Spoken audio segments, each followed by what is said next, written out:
Welcome to episode 13 of Motivating Mondays, a weekly podcast and YouTube series dedicated to help Canadian job developers and other employer engagement professionals develop the tools, resources, expertise, and network to excel in achieving sustainable employment outcomes for their clients and students.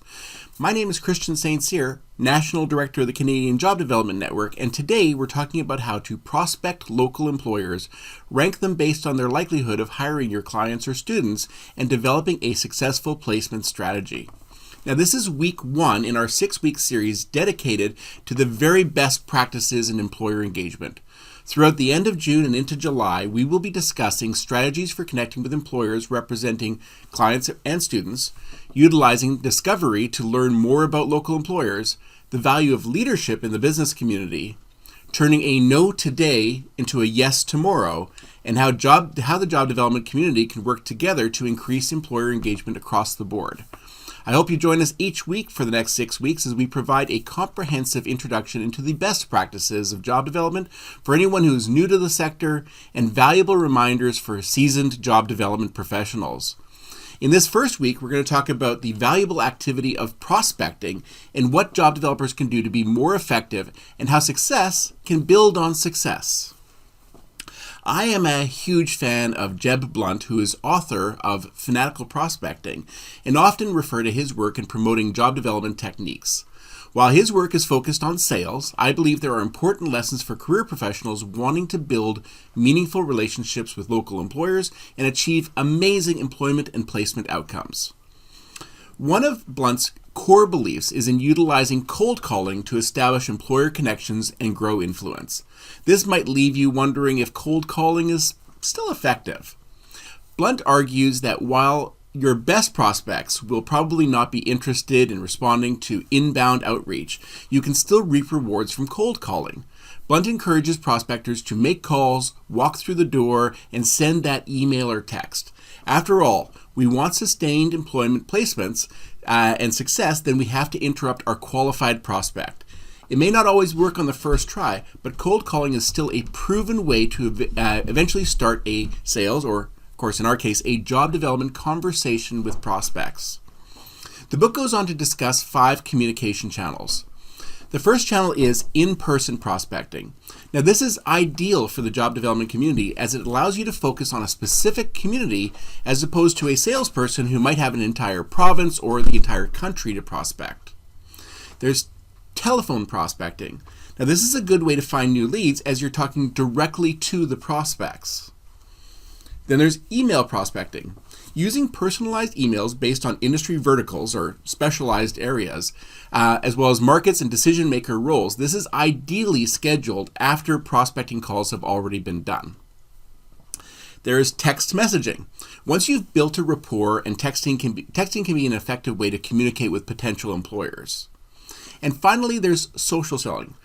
Don't market job development services directly on social media.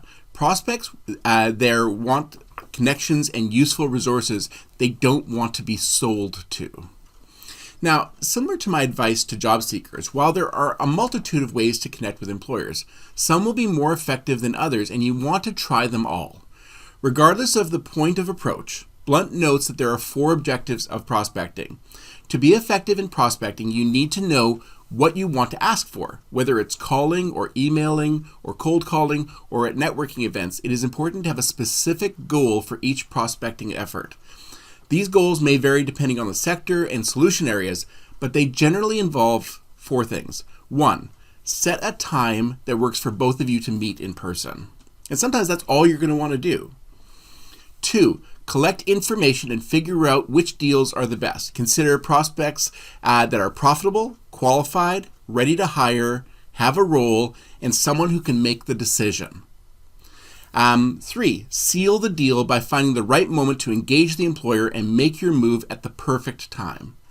And the 4th goal, build familiarity. Stay in touch with the employer. Become a known quantity in the community. When it comes to job development, the more action you take, the more confidence and success you will experience. The more you reach out to potential employers, the more high-quality job opportunities you can discover.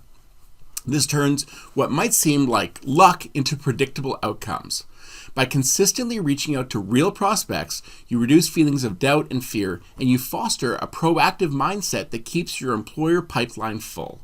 Successful job developers keep engaging in prospecting activities, understanding that the prospecting they do now and in the next 30 days will pay off 90 days later.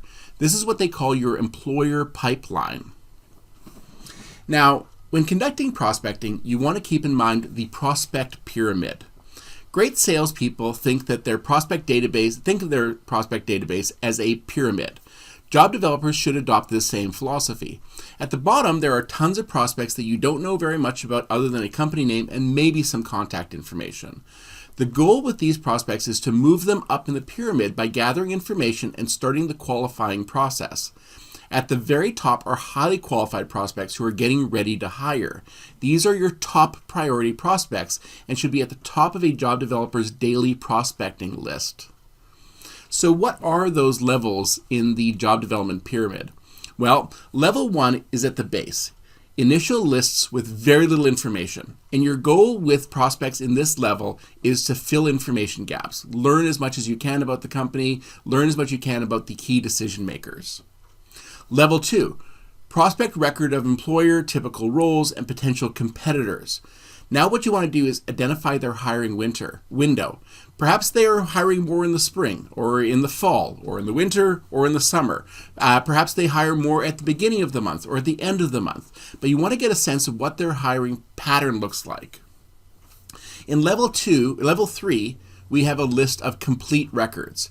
Our action at this point is to implement nurture campaigns, cultivate awareness of job development supports, really build awareness with your prospects. At level 4, you have now a highly targeted list. You want to build familiarity, having constant touch with those employers. In level 5, you're receiving inbound leads. You have employers who are contacting you, perhaps ones you already know, perhaps ones that have just been referred to you. Your action in this case is to follow up immediately. You want to astound people with your speed, efficiency, and your comprehensive response. And then you finally, at the very top of the pyramid, you have level 6. Now these are your highly qualified prospects.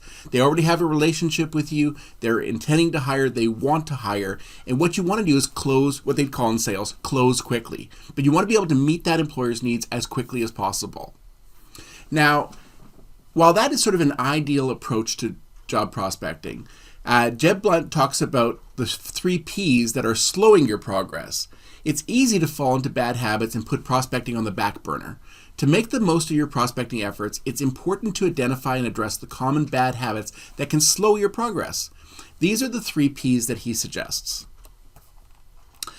The first one is procrastination.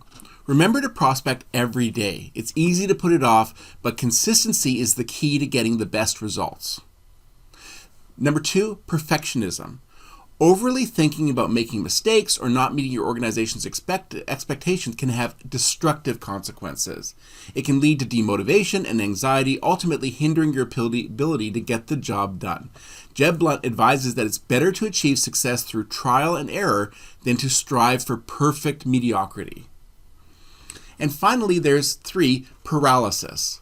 When prospecting, we can't completely be sure about the outcome. We often focus too much on the uncertainties, and it can stop us from taking the first step. Blunt encourages us just to go for it and see what happens. By consistently and professionally engaging employers, we build our profile in the community and stock our employer pipeline.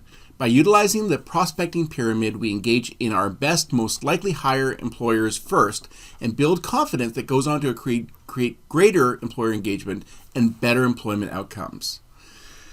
For many, prospecting is one of their least enjoyable activities. Nevertheless, it is the one activity that will be most important in employment outcomes today and tomorrow and next month and next year. For those who are intimidated, consistent prospecting will ease the burden and help them achieve long-term success. I just want to thank you for joining us. Please click on the like or subscribe button in your platform. We'd also love it if you could rate or review this podcast. Now, we do these sessions live and for free every Monday morning with job developers from across Canada, and we'd love it if you could join us. Just go to jobdevelopment.org to learn more. If you have any questions, please send me an email at info@jobdevelopment.org. Thank you so much for your time. Have an amazing week.